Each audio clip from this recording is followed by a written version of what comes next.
భయం. ఈ భయం ఎల్లప్పుడూ మనుషులతో పాటే ఉంటుంది. ఏదైనా కోల్పోతామనే భయం, దేన్నైతే పొందామో దాన్ని కోల్పోతామన్న భయం, ఇప్పుడు దేనికైతే మనం దగ్గరలో ఉన్నామో దానికి దూరంగా వెళ్ళాలి అంటే భయం, ఏదైతే మనతో మన నుంచి లాక్కుంటారేమో అని భయం.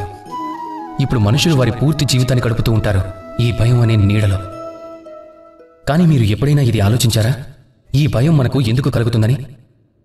ఈ భయం మనకు ఎందుకు కలుగుతుంది అంటే అది మనం ఆ వ్యక్తి, ఆ భావం, ఆ వస్తువుని స్వయంగా కాపాడుకుంటూ ఉంటాం. మనం స్వయంగా వాటికి ఎంత శక్తిని ఇస్తాము అంటే అవి ఎప్పుడు కావాలనుకుంటే అప్పుడు మనల్ని వదిలి వెళ్ళిపోయేలా మనకు కష్టాన్ని కలిగించగలం. ఒకవేళ మనం ఆ భావం, ఆ వ్యక్తి, ఆ వస్తువుతో ఆసక్తి లేకుండా ఉంటే, ఆ వస్తువుకి మనం ఆకర్షితులు కాకుండా ఉంటే అప్పుడు అవి మనల్ని ఎప్పటికీ వదిలేసి వెళ్ళవు, అలాగే మనకి కష్టాన్ని కలిగించలేవు. అందుకనే స్వతంత్రులుగా ఉండండి, అలాగే అందరినీ స్వతంత్రులుగా ఉండనివ్వండి, ప్రేమని కూడా. రాధాకృష్ణ.